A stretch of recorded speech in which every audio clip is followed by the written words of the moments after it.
The VO Meter, measuring your voiceover progress. Whether you're a veteran voice actor, just starting out, or don't even know how to set a level, we're here to help you avoid the pitfalls along your voiceover path to success. The VO Meter is brought to you by Voice Actor Websites, Voice 123, Studio Bricks, Global Voice Acting Academy, JMC Demos, and Sennheiser. The VO Meter is produced in part using Source Connect, made by source-elements.com. And now, your hosts, Paul Stefano and Sean Daly. Hi, everybody. Welcome to episode 90 of the VO Meter. Measuring your voiceover progress. Holy crap, 90 episodes? When did that happen?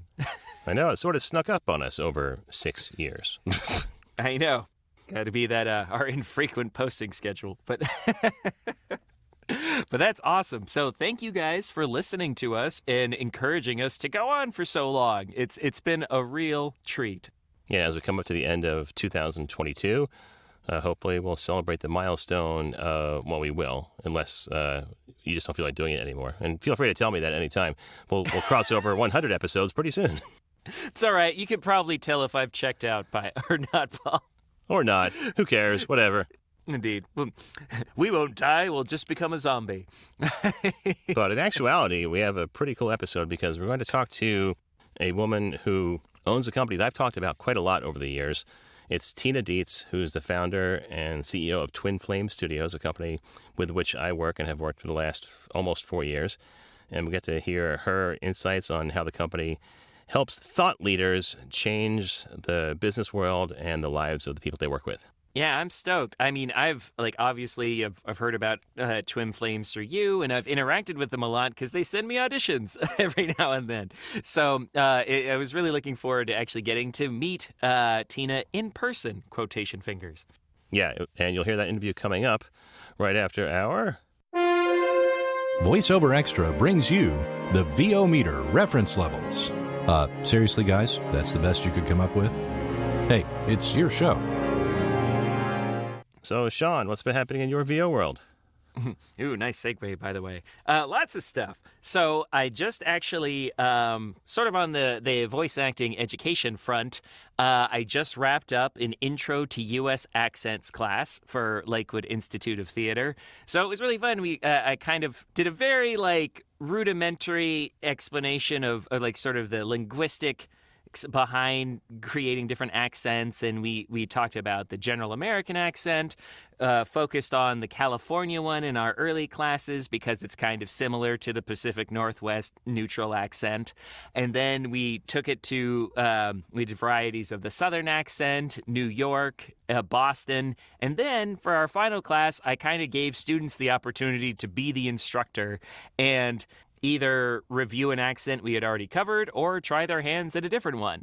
So I was just really impressed with, and this was a varied group. So the youngest kids were 12, and there's also seniors in the class too. So wide range of ability and experience, but everyone said the feedback was very positive. A lot of people said they had a blast, and they were just fascinated to kind of look at the American accent in all of its varieties and just be like, wow, we have a lot of different accents in this country. Yeah, I saw this meme this morning. I think it was in Nick Redmond's Facebook group where even though what you just said is true, it said, in America you drive 4 hours and nothing's changed. In Britain, you've gone through 4 different accents, and they call bread something different. Oh, I know. It's just you drive 4 miles, and you've got 4 different accents. Yeah. It's just it's not quite as... And actually, an interesting thing that I learned while I was preparing for the class is... Well, generally, accents aren't really created through, aren't limited by political borders, for example. It's not Oh, no, clearly... not at all.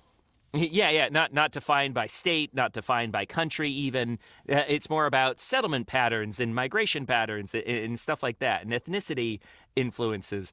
But one thing about the New York accent that I found was interesting is there's no such thing as, say, a borough-specific accent, like a Brooklyn accent or a Bronx accent, right? There's there are varieties of New York accents that people in these areas have, but there's no like clear Brooklyn, Bronx, and stuff like that. So hopefully none of my New York friends will hate me for saying that. But Yeah, I'll it's been bet. proven by science. I bet the people that live there would beg to differ. I'm sure they would, but it's all right. I'm safe on the West Coast. So that was a lot of fun. We had a great animation acting ensemble workout for GVAA. That's something that one of our coaches, Katie Lee, and I put together, where it's basically like a simulated table read, right? You get to work with your fellow actors. You get to interact and react in real time. And I find that it really helps people kind of get a sense of the momentum and flow, like the back and forth of these conversational scripts, right? And Katie's just wonderful. I mean, she's been doing cartoons since I was a kid, and like she's in some of my favorite ones like Darkwing Duck, Muppet Babies. Let's see, Dungeons and Dragons. She was Sally the Thief. But yeah, it's this crazy kind of collaborating with someone that I've been listening to for almost 40 years. Yeah, that's great. And then actual VO stuff. I've just been doing a number of e-learning projects this week. Did some fun commercials for one of my international clients. One of them, I actually got to do an action figure commercial. If you guys cool. know me, I freaking love action figures. I'm an adult collector. And it was just so fun to finally do the like superposable articulation and all that stuff. That's cool. Did you get really animated? Totally. I actually sent my fiance the audio for that. She's like, "You're talking really fast and like expressively." I was like, "Trust me, that's the style." And then I showed her the reference. She's like, "Oh, you nailed it." That's awesome. So yeah. So that's pretty much it for me. What about you, Paul? I am firmly back in the audiobook world, which is not to say I ever left completely, but I had gotten sidetracked by all the fall sports announcing I was doing, but all audiobooks all the time the last couple of weeks. I finished recording one of my own, and it was sent off to be published on Audible today. It's called Nosy Neighbors by Nina Schloons, and it's a mystery about nosy neighbors and how these two young men that move into the neighborhood are affected by it and the shenanigans that ensue. But like I said, it's more of a thriller, so look for that coming out maybe before the end of the year, but more likely just after the new year in 2023. Again, Nosy Neighbors by Nina Schloons. And she actually hired me for a sequel. Or I did another book by her, not exactly a sequel, but same genre. So I'm excited to be working on that. And then I've produced quite a few books for Twin Flame Studios. We'll be talking about which we'll be talking with the owner in a few minutes. But I have wrapped production on Unstuck, The Physics of Getting Out of Your Way by Jennifer Huff, as well as The Extraordinary Unordinary You by Simone Canego. And then principal recording is done on The Innovation Mindset by Jennifer Kinney. And we'll be editing that and getting the pickups done in the next couple of weeks, probably just before the end of the year. That's my hope anyway. And Jennifer was an interesting story because she's in Ireland and recorded the entire thing remotely across the ocean. Nary a hiccup or stoppage. A few every now and then. It always happens, but really no different than if I was recording with somebody in New York or Seattle, as it were, and came off without a hitch. So that went really well, too. Did you enjoy listening to her broke?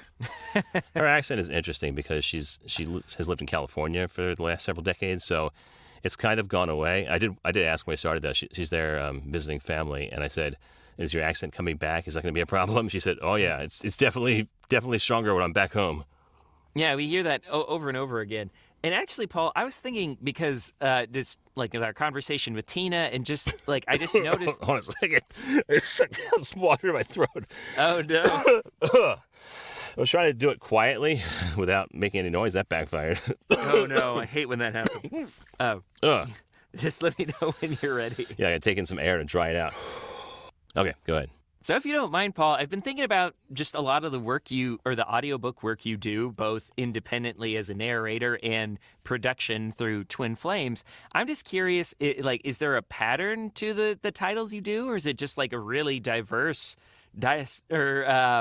variety of topics? I guess the pattern for the most part is nonfiction books on either business or leadership.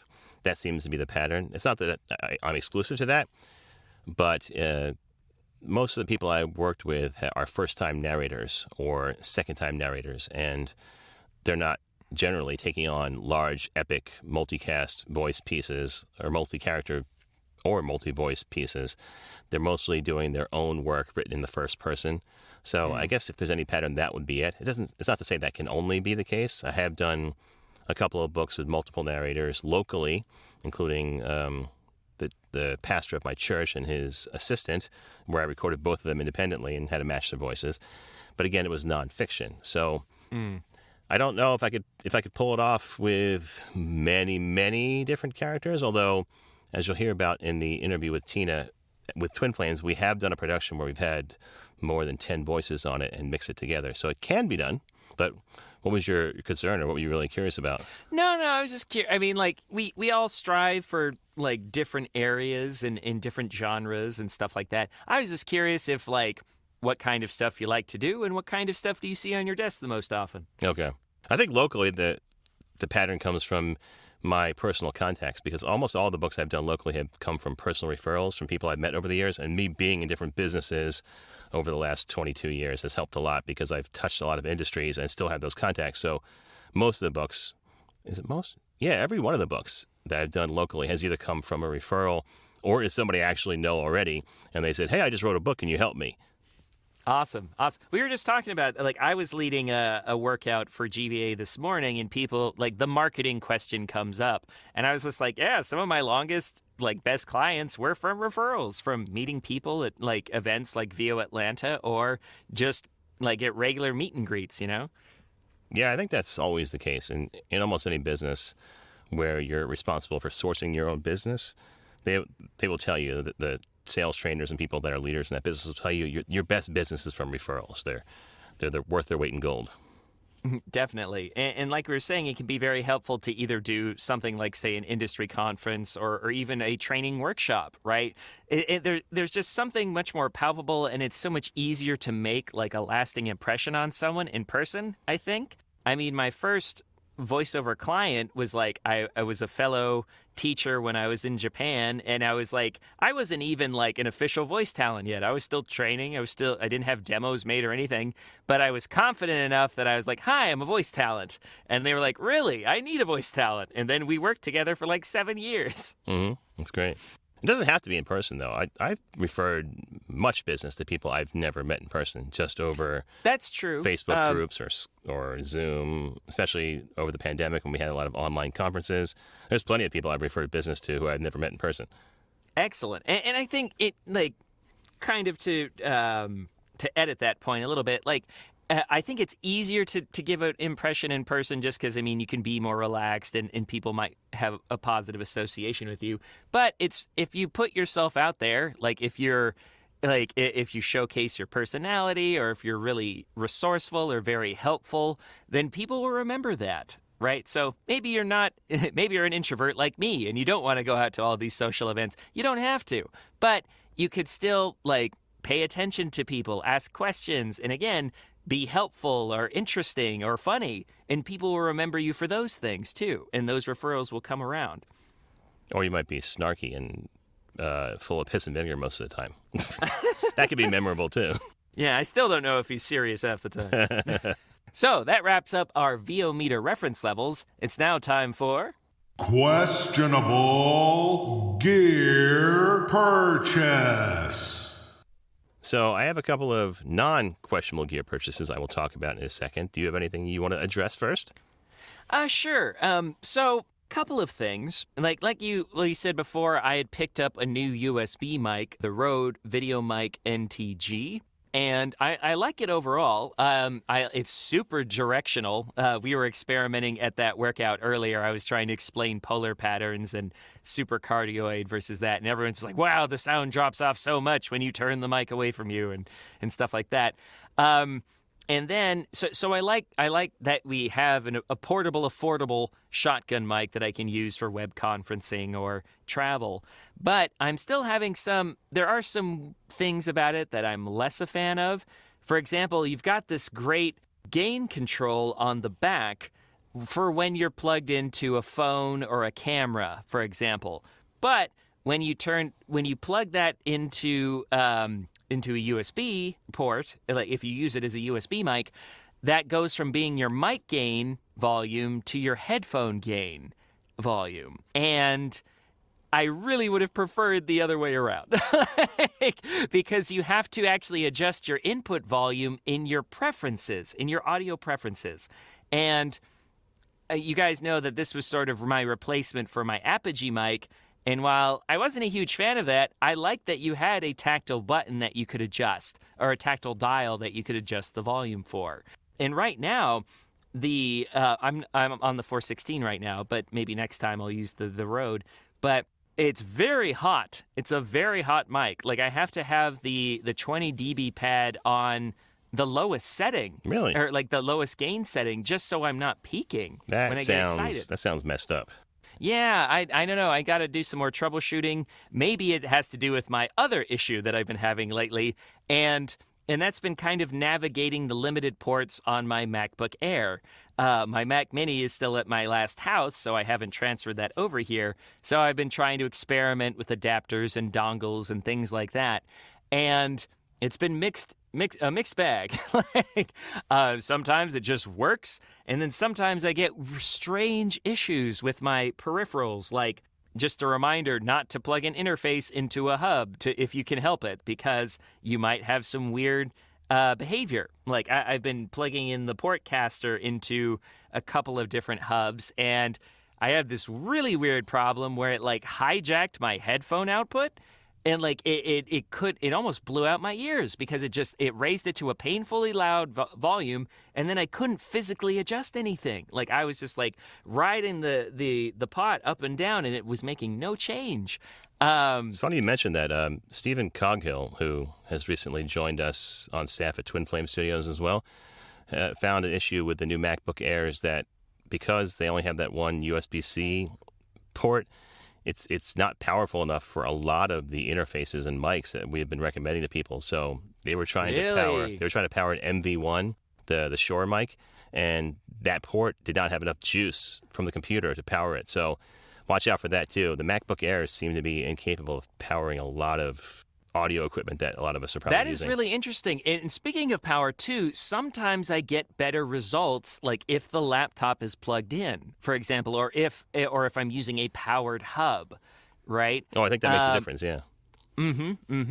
And so that, but like I said, sometimes you get this strange behavior. I have noticed, like, if you go with something a little bit more premium, like kind of in the, we'll say like the $50 to $100 range, like OWC has some great options. I'm currently using their travel dock. I really enjoy that. It's like $50, $60.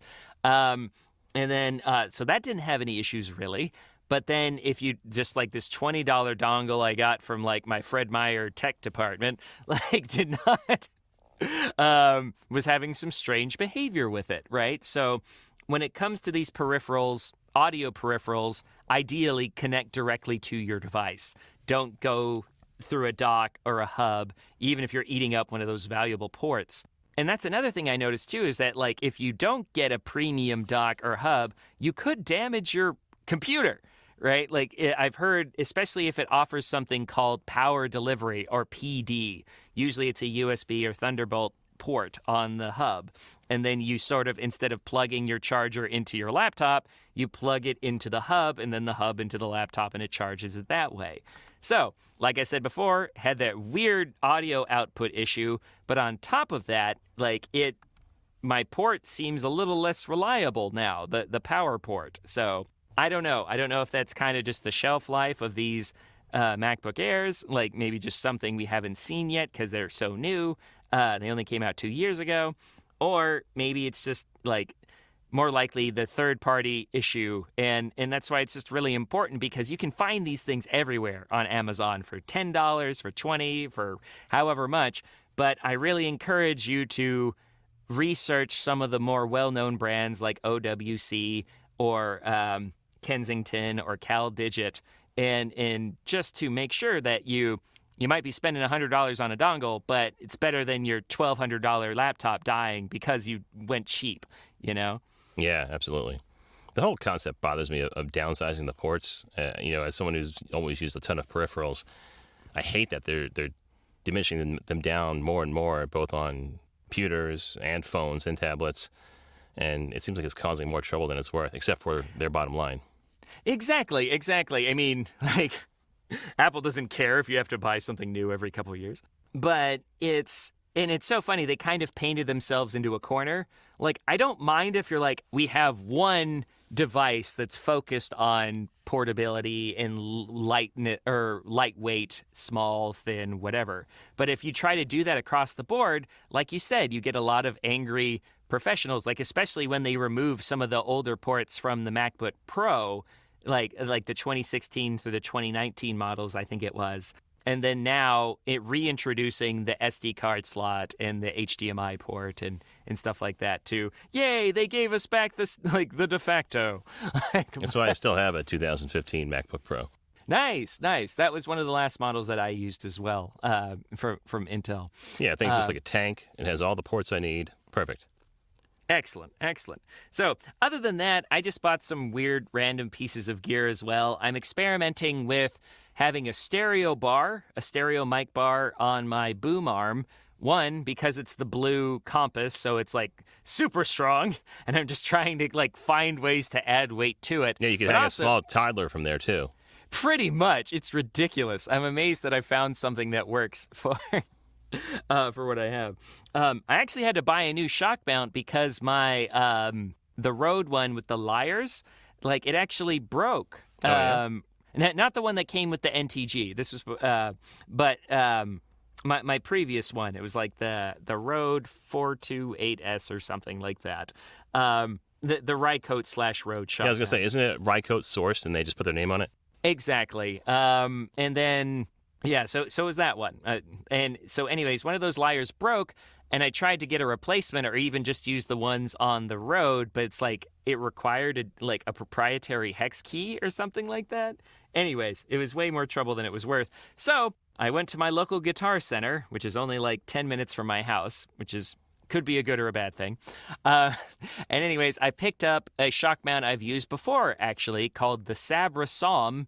And it's sort of a universal one. It's one of the few universal shock mounts out there that you can actually use with small or large diaphragm condensers, right? You can use it horizontally or vertically, and it works really, really well. It's cool that I have something that could work with a U87 or my 416, right?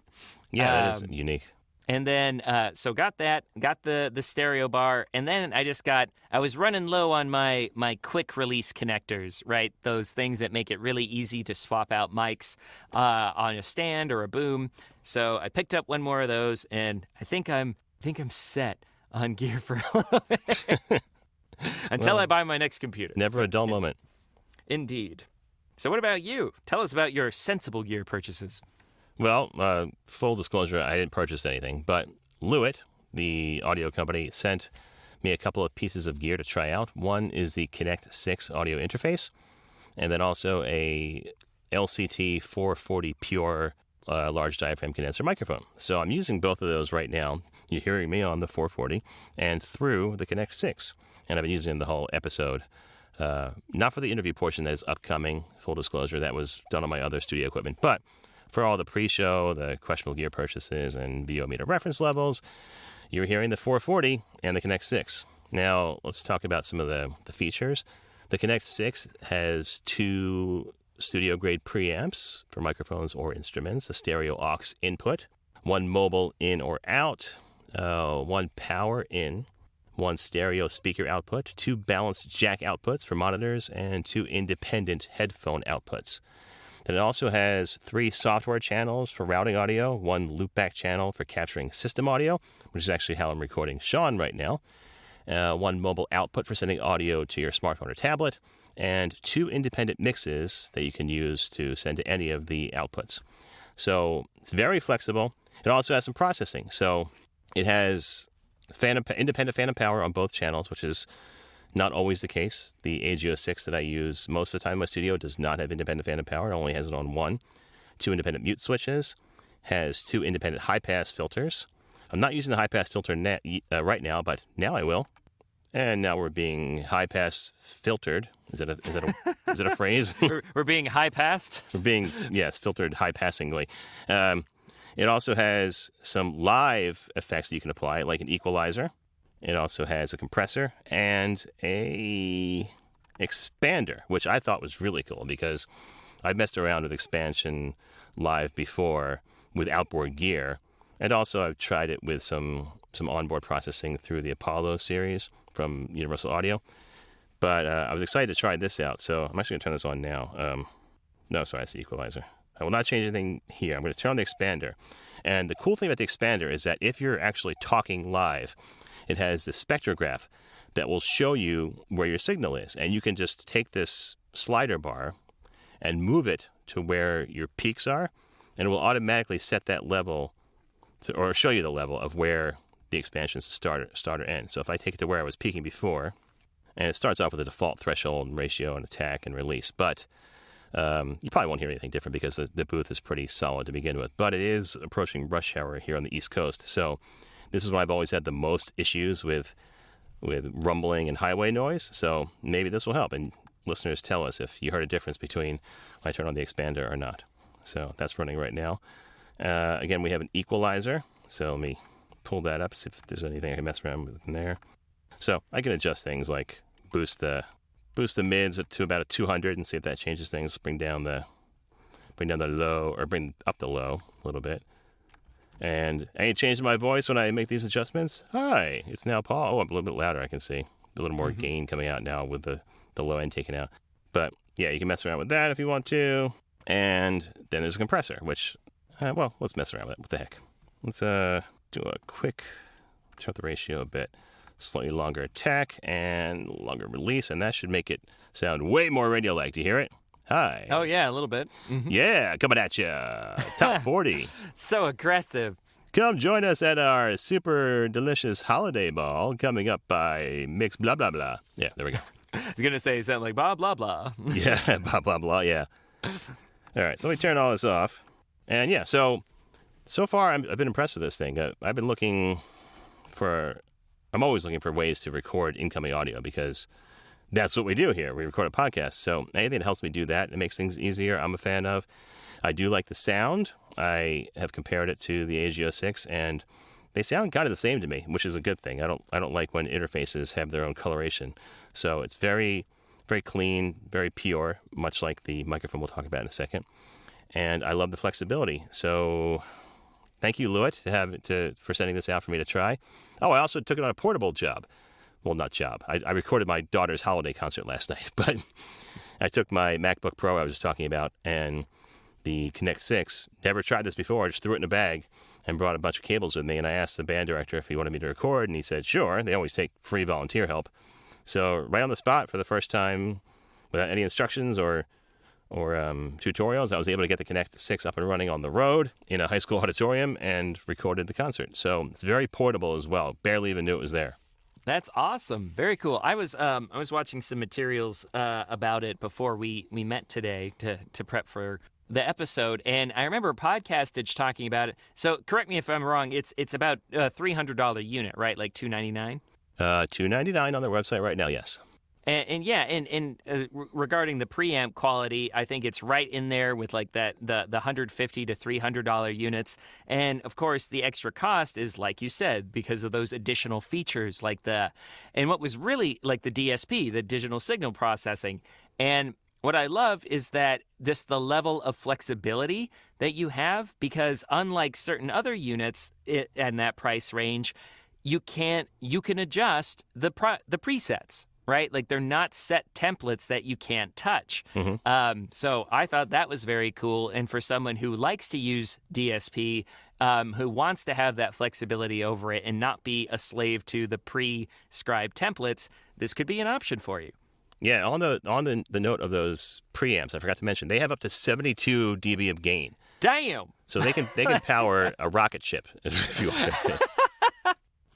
That's insane. I remember, I don't know what's happened, what sort of new technology has come out in the last couple of years, but I remember like companies like Focusrite, like sitting around 58 to like I remember when 60 dB was like an accomplishment, right? Like around the second or third gen when they kind of got in the upper 50s or low 60s. But now you've got all these units that are capable of driving 70 dB or more. It's insane.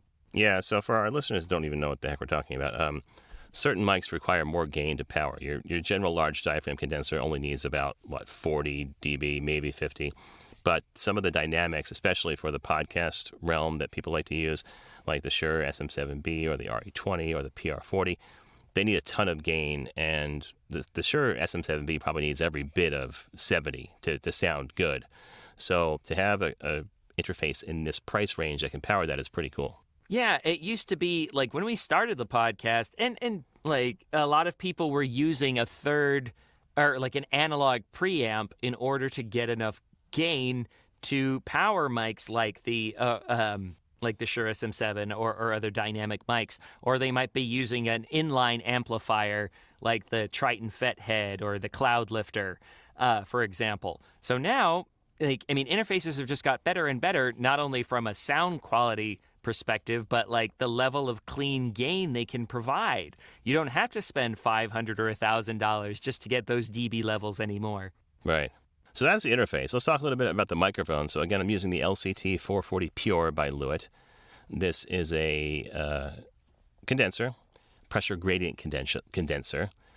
It's got a frequency range of 20 to 20,000 hertz, sensitivity of 27.4 to negative 31.2, a self noise of 7 dB, and a max SPL, sound pressure level of 140 decibels. Signal to noise ratio of 87 dB, dynamic range 133. So you can record that rocket and not peak from it. Yep. And what I like about it is it's really compact. Like it's only 138 by 52 millimeters. It's smaller than most other large diaphragm condensers I've used before, and but it still sounds great. And so far, what I'm hearing, I've tested it a couple times and listened to it compared to some of the other mics I have here. It seems very clear and very, what's the word I'm looking for? Transparent? Yes, transparent. Thank you. I was looking for something with sterile. Sterile is what I was looking for, but yes. not in a bad way, if that makes sense. Like it sort of captures what's there. It's a very neutral sound. Neutral. That's another good one. Yeah, thank you. You're like a walking thesaurus. Indeed. Not the first time I've been called that. But anyways, like, and those of you who might, who've been listening to us for a while, you might remember I did a review on the Lewitt several years ago on my YouTube channel, and actually pairing it against the 416. And it, for a mic that's like a third of the cost, it does really well. Very different characteristics, like not as forward aggressive as the 416, but like very competent and very usable for a lot of people. Honestly, it's one of my all-time favorite affordable mics. Yeah, I was going to say out of the box, without doing anything to it, it's probably the best sound I've heard from any microphone without any touching high-pass filters. Placement. All I did was just stick it on a stand. It's not even mounted to the arm in the booth. It's on an upright pedestal stand sitting next to my normal mic. And I didn't do anything else to it, and it sounds great. Yeah, and honestly, it's like, we do this all the time, but it's like Paul's in the room with me right now, you know? It's just like, it just sounds so natural. Yeah, so what else about the mic? It comes with a great shock mount, comes with cables, comes with a foam windscreen that fits over the head. It'll work as a pop filter, and it's got the logo on it, so that's pretty cool. And yeah, I'm really impressed so far. Yeah, I think it's a perfect first mic for a lot of people, and it might be the only mic you ever need, to be honest. Yeah, I could see recommending this to even clients that I work with when I have to set. Sometimes when I'm working with a remote client for audiobook engineering, we'll either send them a mic if they want to pay us to do it, or we'll say, buy this mic. And I think this might go on the list of recommendations because it's just so simple. It seems like it's almost impossible to screw up.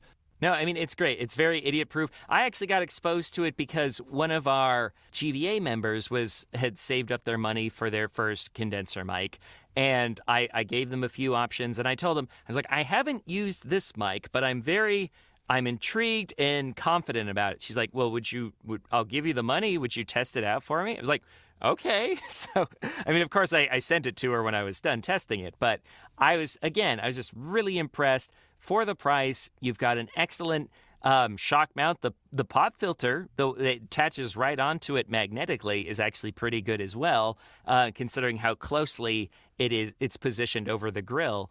But yeah, it's just a great way. Like, again, you're already at pretty affordable for the quality at $269, but you also get a very nice shock mount, a very nice pop filter. And like Paul said, you just need to put it on a stand and connect it to your interface, and you're off to the races. I forgot to mention it has a cardioid pattern only, which is fine for most people. But it also is $289 right now, at least on their website.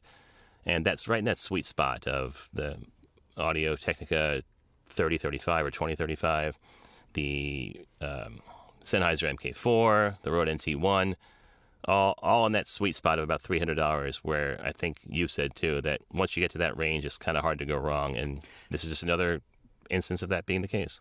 Yeah, at that point, you're really just looking for, like, sonic characteristics that you like, right? Like, for example, the Lewitt is just exceptionally clear and transparent. You put in what you put out.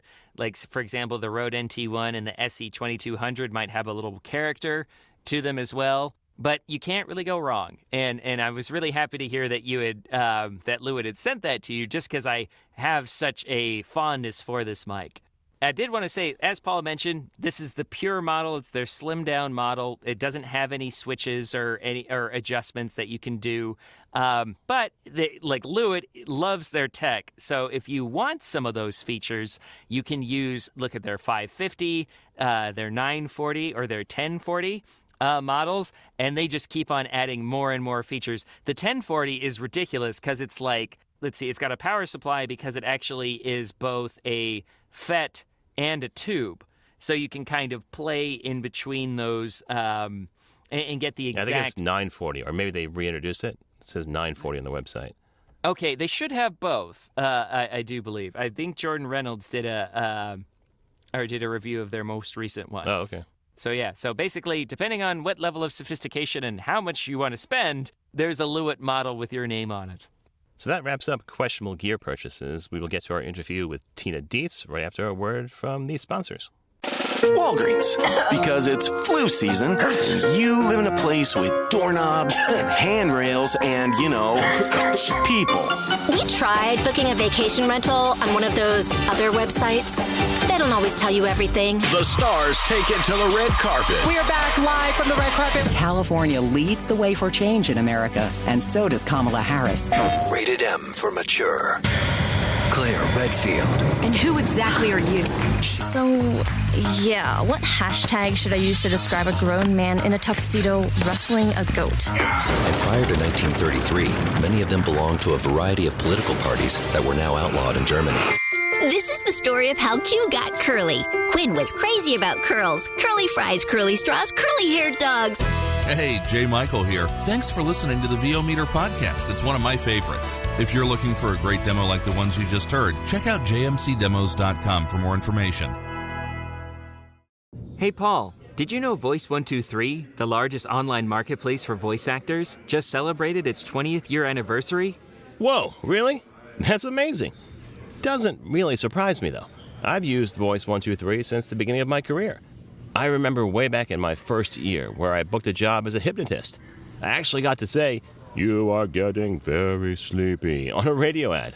The whole thing was super easy. They even paid me right away for the audition and said that was all they needed. I've been a member of Voice123 for years as well. I've always enjoyed their upfront policies, ability to contact clients directly, and their commitment to the voiceover industry. Totally. CEO Rolf Veldman has appeared on the show before, and in every interaction I've had with him and the company, I felt a sense of trust, like they really care. Well, if you want a great place to find your VO niche and find yourself as a voice actor, visit voice123.com for more information. Now, VO Meter listeners can also get 15% off premium tier memberships. For more information, visit our website and click on the Click Here to Save 15% banner on our sponsors page. Voice123. Speak for yourself.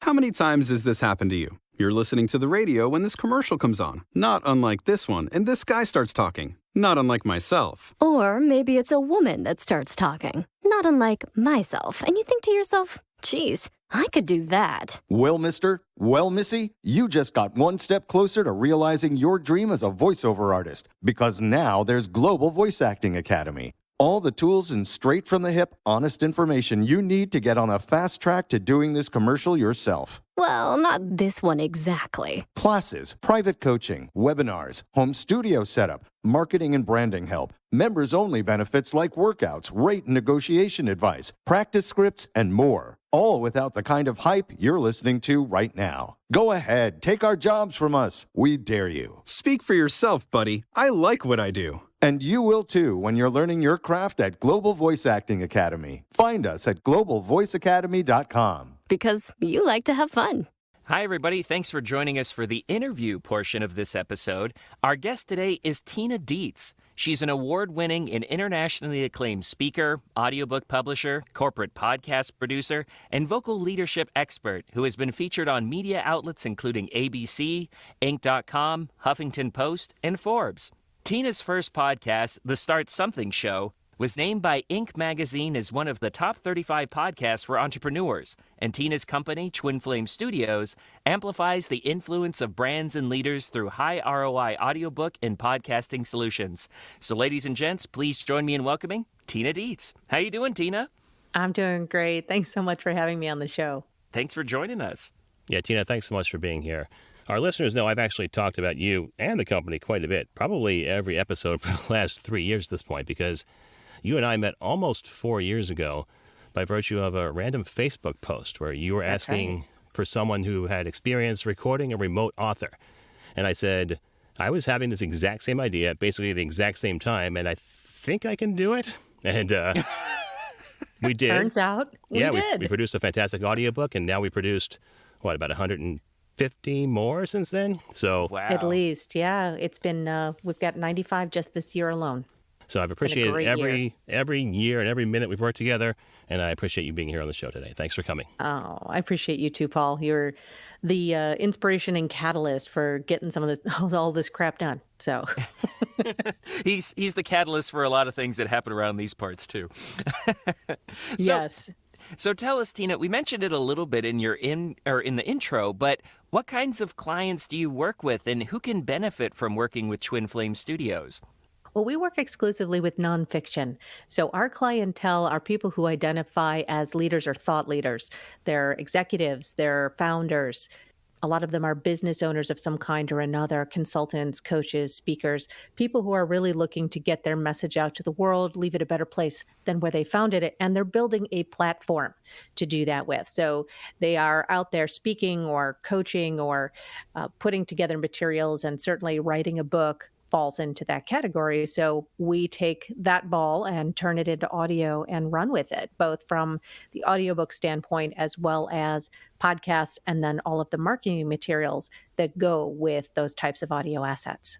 So we've talked a lot about the kinds of clients that can benefit from the services that Twin Flames offers, but I'm curious from your standpoint, what should someone ask themselves if they're looking to either start a podcast internally or externally, determine if they want to record an audiobook, and then decide whether they want to have a professional narrator like myself or Sean narrate it, or do it themselves, which is a specialty service we offer as well at Twin Flame Studios. So what kinds of questions should someone ask themselves when they're looking to get into one of these trends? Yeah, and I think you and I, Paul, went through a lot of phases of developing the types of questions we now ask folks when they come to us, because of not asking those questions and then finding out after the fact, oh, we should have asked that. Yeah, a bit of a trial and error to get to this point. Yeah. Yeah, it always is. It always is in business. But what we've come to is in the realm of narrating your own audiobook, that's certainly a different workflow than a podcast. Podcast is a regular episodic, like we're doing right now, and certainly takes a certain amount of time commitment, but there is more flexibility on the production setup and the types of post-production that you do on it, and it's just a different flow, whereas a audiobook is condensed, and a significant time commitment for somebody to do the narration. It is a more intensive audio setup, and it is certainly a bigger time commitment in a condensed amount of time. So we've come to the point where we ask our authors or prospective authors, what's the best use of their time to meet their goals? We also have to look at their vocal quality and their vocal stamina. Somebody who's a keynote speaker and great from the stage, you might not actually want to listen to for 4, 5, 6, 7, 8 hours in an audiobook. So we have to determine those things as well. And that's where we end up with hybrid versions, or as I like to call them, a Tony Robbins sandwich, because he did all of his audiobooks that way, where he narrated the beginning and he narrated the end and a professional did the middle. So we do a fair number of those types of projects as well. So those are some of the questions we ask. We also talk with people about their physical stamina. Can they either stand or sit and maintain a certain level of energy for about 90 minutes to 2 hours? Do they have any conditions that would keep them from being able to read and speak at the same time? And sometimes we have to make accommodations for folks with vision issues or dyslexia, or things have come up around things like ADHD or other just kind of or surgeries. Surgeries is another one. Folks who are neurodivergent in some way. So, wherever we can make accommodations, we make accommodations. And sometimes we are able to do that completely with author narration, and sometimes we end up with a hybrid version. And we go from there. But I think we've had a couple of times, Paul, where we've gotten someone in studio. I put that in quotes because usually our folks, we're setting them up somewhere in their home or office. And they go through the first session and they're like, you know what, I hate this. I want to switch to professional narration. And we'll do that too. Or sometimes we have to talk to them about that and have that difficult conversation. Exactly. I talked about it on the show a couple of months ago because he actually said this in his recording about the experience with Merrill Hodge, the retired NFL running back. Right. I had to have that conversation with him that I don't think he could have gotten through the book because of some learning issues he had. Not actually because of the concussions, which is the whole thrust of his book, but all the way back from birth. He had a learning disability and couldn't read for a couple of hours at a time. So he actually says that in the book, that he appreciated us having that conversation with him and then hiring T.L. Hall, who did a fantastic job with the rest of his book, and then Merrill doing that Tony Robbins sandwich, as you described it. And that's right. It's got a 5-star review already, and it's only been out for about a week. Well, that's awesome. I love this idea. Do you guys have a checklist for this somewhere? I feel like so many people could benefit because they're not asking these questions and they're not really thinking about all of the effort and potential exhaustion or stamina required to do some of these projects. That's very true. But, John, that's why we just produced 95 audiobooks this year. Exactly. Or they could just send them to you. I mean, right? So let's talk about that, though. So once an author has this, they've answered those questions truthfully, hopefully, and they've decided that they are going to narrate a book for you. Can you describe that side of the business? I can. And actually, Paul could describe it even better than I can, because I have the great benefit of being the CEO of the company of hiring people who are better at producing audio than I am. And that's a God's honest truth. I came into this business as a rising voice actor. I was a business coach at the time. I have a background in vocal and theater and all of that. And I was taking audiobook narration masterclasses with Pat Fraley and Tony Silveri, who was my agent at the time. And I had this epiphany in this audiobook class. Bob Sauer was in the class with me. For those of you know who Bob is, a fantastic guy. And we were having this conversation about audiobooks and the industry of audiobooks. I went, oh my God, all my clients and colleagues are producing books, but they're not producing audiobooks. What the hell is going on? And I went down this rabbit hole, but I wasn't for a minute going to say that I was an audio engineer. So that's how I ended up creating this partnership with Paul and with our other directors and audio engineers that we work with to create that. So what I bring to the table is an understanding of human behavior, of psychology. I'm a therapist by training, and certainly love just anything involving a microphone. I'm deeply in favor of. That's just how I'm wired. But it is the combination of the empathy and the types of questions that we ask, like the ones we were sharing a little while ago, and the space that we create for those authors on an emotional level, as well as our expertise in the technical and these are the buttons you need to press and these are the things you need to say, that creates that magic that we're able to have inside of our company so that our authors feel truly taken care of and they're able to give a performance that is, as professional and as emotional and as just relatable as possible. So that's kind of that. I hate the term secret sauce, but that's what's coming to mind, right? That's a secret sauce, But that's really how we approach things, and what makes the biggest difference is that combination of technical expertise and deep empathy and compassion. I love it. I mean, honestly, it really fills a need, because I work with a lot of like casters and people who've been in the industry for decades, and we constantly return to this idea that like we ask actors or narrators to do too much. We ask them to do everything, and the work itself suffers because it loses that creative, collaborative element, and you guys provide it. Exactly. You said it better than I could have, Sean. That's for sure. And we don't need to go into the nuts and bolts. Lord knows I've done that enough on this show. But I did want to get your perspective on how you see that side of the business, how it came to be, and then where you think it's going. I do want to mention that you mentioned Bob Sauer, and we were recording this 4 days after, unfortunately, the death of Karen Sauer, Bob's daughter. So prayers and thoughts to Bob and the family. Very sad, of course, and we're all thinking of you. Yeah, she was an incredible resource and just a great person. So she was a lovely, lovely person. So moving on to happier items, I want to know if you think authors should narrate their own books, or should every author narrate their own books, I should say, or should they be able to? Cut, print, hell no. No, like I said before, some people's voices aren't suited for it. Even if they're a speaker on the stage, they might not necessarily be great. Some people are so engaging when they're in short form audio. It's like saying, should every voice actor do commercial or animation and do audiobooks? They're as different as night and day. And, like one of the reasons that I ended up in this space in audiobooks was I realized through the master classes I was taking in audiobook narration that I wasn't suited for audiobook narration. There's no way that I was going to do the type of in-depth work, particularly with fiction, multiple characters and the consistency and having to hold all of that in your mind. There was no way that I was going to do that. But you can put me in front of like medical narration with those big words all day long, because I'm like, yeah, let me conquer that. That's a beautiful thing. I haven't done it in a long time, but it's very different in all these ways that leaders and speakers and consultants and coaches, they have their own expertise. They're not professional narrators.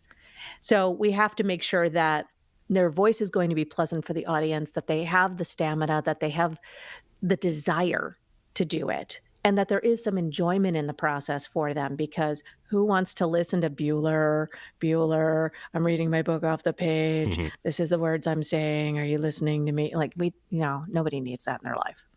Yeah. And I have to say, I think we do a pretty good job of telling people honestly whether they should or should not progress with doing their own book. And I think the work speaks for itself. We have some great projects out there. They're all great projects, the ones that we produce, because we do it that way. We don't pull punches, and we make sure every project fits the author, and we coach them all along the way to make sure it's a great product. Paul is getting a raise. All that shameless self-promotion. But honestly, though, I love how transparent you guys are with the narrators, Tina, with your own ability, and just like, well, I'm not cut out for this, but there are other avenues for me, like this business. So let's talk about that. Once you've eliminated an author from narrating a work, let's describe the working with the professional narrator side. Yeah, we like to be a bridge between the author and the narrator, because we can speak both languages. And that's one of the reasons why I think narrators like working with us, and our authors, of course, like working with us, is because we can make sure that the things that get asked and the types of communication that are flowing make sense, and they are respectful, and they're within scope. And I think it takes a lot of pressure off of the narrator, so they can focus on their performance and they have what they need, rather than having to go back to the author 10 times to, well, do you want me to say aunt or aunt, root or route, as like that kind of stuff. We get those types of pronunciation guides up front. We get preferences and regionalisms up front. And we set really, from the feedback we've gotten from our narrators, clear boundaries and scope so that their time is well spent. So all of those things are really important to us in working with our narrators. And in terms of the audition process, we tend to get, in general, for an average book, well over 100 auditions per book. And, we go through those and vet them, for sound, for a good match for the author. We're looking for a good energy match. And I don't mean high energy, I mean between the author and the narrator. Are there some key characteristics where it feels like if they were in a room together, that they'd be on the same page energetically? And does it sound like the narrator can own the work? If they're reading a book about business or self-help or a memoir, does it feel like they're reading it, or does it feel kind of like they're in it? So those are some of the things we look for. And of course, we're also vetting our narrators for their professional background. Are they who they say they are? Do they have a body of work? We let them know about being really clear on things like per finished hour and timelines and expectations and communication guidelines, so that all of those things are as clear as possible up front. And we're always looking to refine that as well. So that's where we work a lot on the professional narration side. And more we're doing books that are, I wouldn't necessarily call them full cast because we're not in fiction, but are multiple voices that we're able to bring into the book. And this year, Paul, let's see, what was that? It was about 27 voices we did for Rob Volpe's Rob book. Volpe, yeah. We actually did characterizations of the people in the book with some of our staff and some outside narrators. So yeah, that was quite a project. It was fun. I got to be a couple of voices. I was happy. Yeah, me too. That's awesome. Almost like an audio drama. Very cool. Yeah, we like doing that kind of work as well. It's certainly more complex, but the authors who can really make use of that kind of a book where it's creative, we love to do it. Yeah, absolutely. So we talked about some of the great things that comes from working with our clients. What are some of the challenges Twin Flames Studios incur with the clients that they work with? Oh, well, let's see if you can agree with me on these, Paul. But I think probably the biggest challenge we have with our authors is timelines. And managing not so much the recording sessions, although you might disagree with me there, but we get people on the books for recording sessions, and I would say most of the time they're reliable about showing up, but we do run into the odd client who no-shows and then wants to reschedule and then is hard to communicate with, and then we end up having to chase them down. And so a lack, occasionally, it's very rare. Most of our clients are really, really great, but occasionally there is what seems to feel like a lack of respect for our time, energy that adds up to the cost of the audiobook in the background. And we're not necessarily, it's that whole golden rule or platinum rule, treating people the way you would want to be treated. None of these folks would want to be treated in a way that was dismissive or that didn't account for the value of their time. In fact, a lot of these coaches and consultants, if a client no-showed them, that client still would be paying for that session. Yeah. So it's something that I think it's really important, and I'm on the other side of that a lot, being interviewed or hiring people to produce content for us or speaking from stages. It's something I'm really, really cognizant of is how do you treat people? And is that in alignment with, how you want to be treated? There's a lot of horror stories from people I know who produce events about how people are on stage versus how they are off stage. And I'm grateful that 95 point or higher of our clients are congruent between how they are behind the scenes and how they are in front of the camera, or sort of in front of the mic, I guess it would be.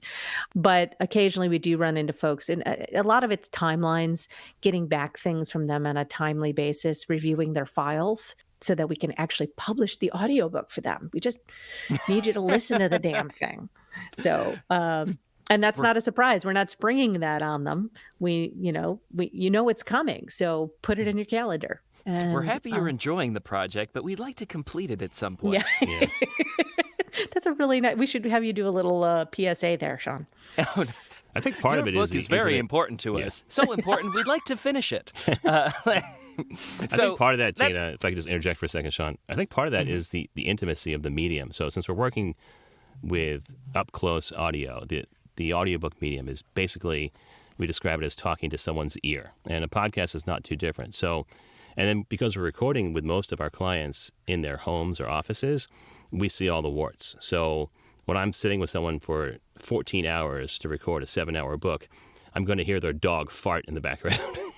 I'm going to hear their baby screaming. I'm going to hear the trash truck as it rolls by. So none of that stuff can be hidden. And I think that brings down people's comfort, or it makes people more comfortable and brings down their guard. So they are more themselves when they're working with us.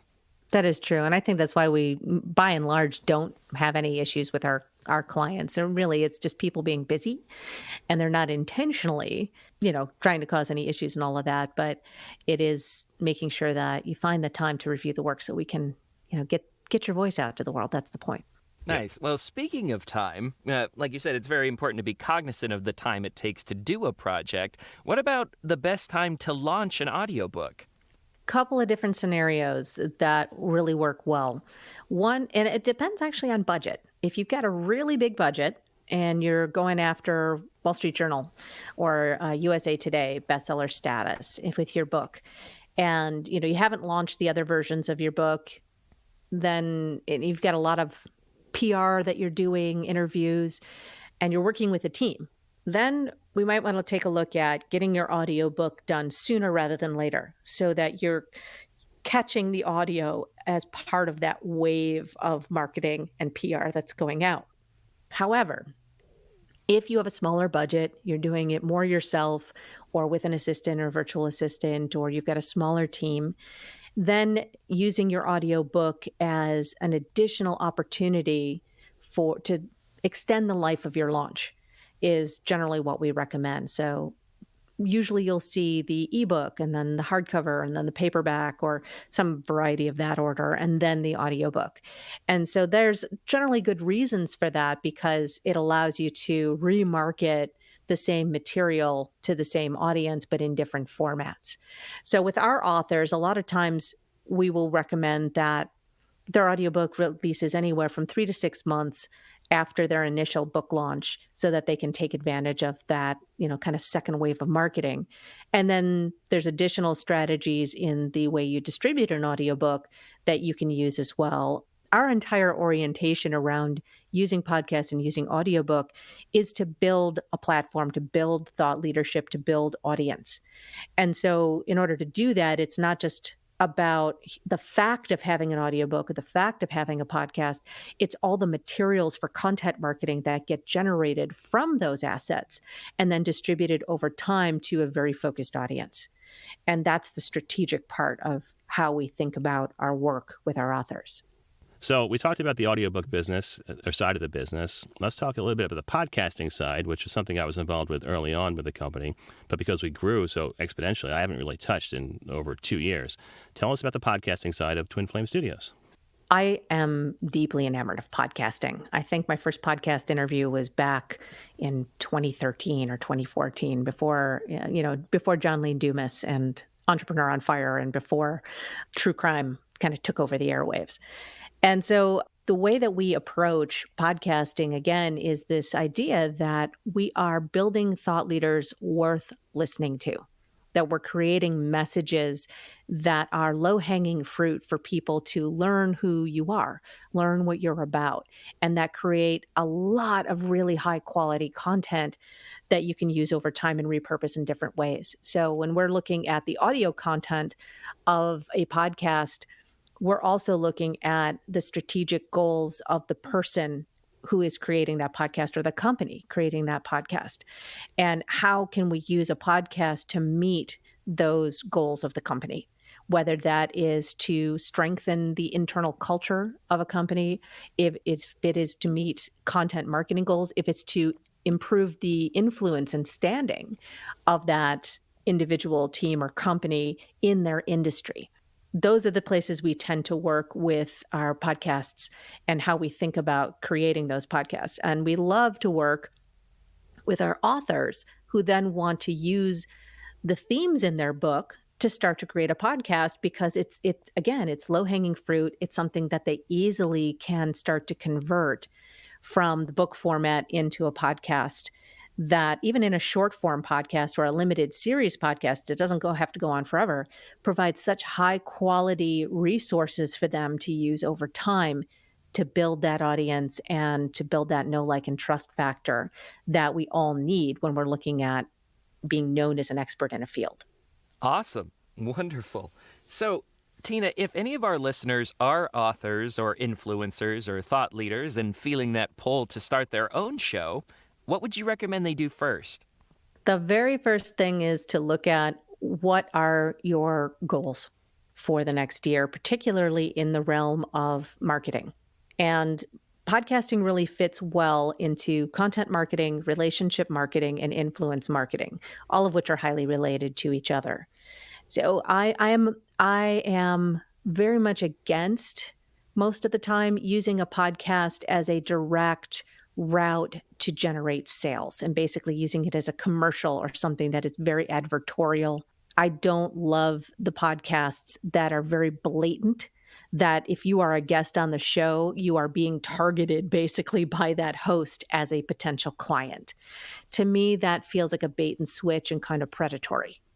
However, it is a really great asset to be able to invite colleagues or people you want to be your colleagues or other influential people in your industry to begin to start a relationship with them, an authentic, actual, genuine relationship.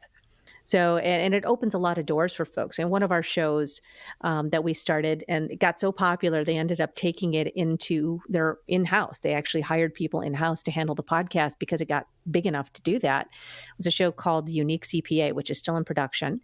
And they started the podcast for the express idea to become better known in their industry. And they're a very niche tax specialty company.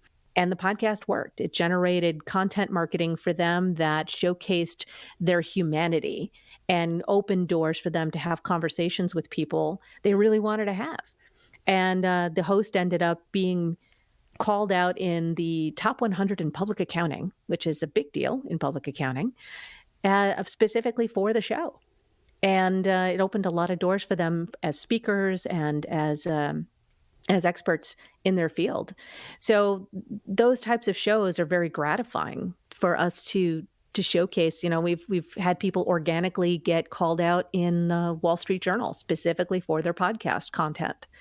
And these are very, very niche topics in finance or insurance or legal and other places, in addition to the folks that we work with on the side of podcasting around leadership or LGBTQ plus advocacy issues, and so on and so forth. It's just a really great medium to be authentic, to create intimacy, and again, to connect with other people in your industry so that you can create a stronger set of relationships with folks.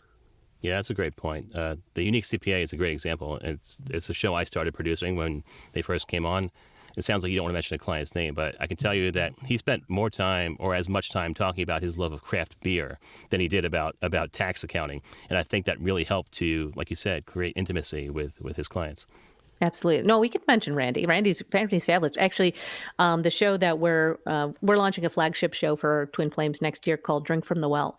And one of the episodes is two of our podcasting clients, Randy Crabtree and Charles Bowinski, and how they were using some of their stories to illustrate how important having hobbies and deep leisure activities, what are called serious leisure activities, are really important for leadership. So they were really fun to produce that episode with. And he did. He was a craft beer enthusiast who became a craft beer owner, part owner of a place called the Beer Temple, which I just love. Yeah. and he's a partner in the specialty tax company. It's very cool. Man, this is so cool. I love the insight and just kind of pulling back the curtain on thinking about podcasting and audiobook production in a very different way. It's been an absolute pleasure talking with you, Tina. Thanks for joining us on the podcast. Oh, it's a pleasure for me as well. Thank you, guys. It's been and I just great. want to say, I've done this on the show again because I just talk about myself all the time. But you were pretty much instrumental in allowing me to become a full-time voice person, I call myself now. So when we met all those years ago, I was still working a 9-to-5 job that I was desperately trying to get out of and trying to figure out that last piece of the puzzle to allow me to have enough flexibility to take the voice production full-time. And you allowed me to do that, you and Twin Flame Studios. So I'll be eternally grateful for that. We're eternally grateful for you, Paul. I'd hire you again in a minute, and we definitely value every day that we have you with us on our team. I appreciate that. So before you go, how can people work with Twin Flame Studios, if I haven't mentioned it enough? How can people get in touch with you if they want to either be on the roster or hire you to do a podcast? Absolutely. You can go to twinflamesstudios.com. We have all the S's. So flames is plural and studios is plural. And just go to the contact page there. If you Google my name, Tina Dietz, I do show up first in the Google search. And, those are ways that you can, reach out to us and see if your project or your interest is a good fit. And we're also happy to answer any questions you have about podcasting or audiobooks. Thanks so much for being on the podcast, Tina. That's Tina Dietz. That's Dietz. And if you excuse me, I'm going to go find a Tony Robbins sandwich. Studio Bricks designs and creates the highest performing portable sound isolation booths. Their professionally perfected acoustics enhances your performance and takes your recording to their maximum quality from your home studio. Forget about managing noise conflicts with your neighbors and family. Pursue your passion for voiceover on your own time and on your own terms. In these modern times, every business needs a website. When you need a website for your voice acting business, there's only one place to go. Like the name says, voiceactorwebsites.com. Their experience in this niche webmaster market gives them the ability to quickly and easily get you from concept to live online in a much shorter time. When you contact voiceactorwebsites.com, their team of experts and designers really get to know you and what your needs are. They work with you to highlight what you do. Then they create an easily navigable website for your potential clients to get the big picture of who you are and how your voice is the one for them. Plus, VoiceActorWebsites.com has other great resources, like their practice script library and other resources to help your voiceover career flourish. Don't try it yourself. Go with the pros. VoiceActorWebsites.com, where your VO website shouldn't be a pain in the you-know-what. Man, that was great. Like I said, I was really looking forward to meeting Tina, and she did not disappoint. She was an absolute delight. Yeah, Tina's great to work for, or I guess more accurately with. I'm an independent contractor. I'm still fiercely independent, and what's great about Tina is she doesn't care. She allows me to operate that way, and it's fine. And like I said during the interview, I'm eternally grateful to Tina because that was the final piece of my puzzle for going full-time voice-over person, like I mentioned. That's my new phrase I used when I did the presentation at eVocation and then at Vocation, because while I do still do a lot of voicing, I do so many other things that I'm really just a jack of all trades in the voiceover world. So Tina allowing me to person, maybe. Yeah. So Tina allowing me to work with Twin Flame Studios is what allowed me to quit my job and go full-time, and I never looked back. So thank you, Tina.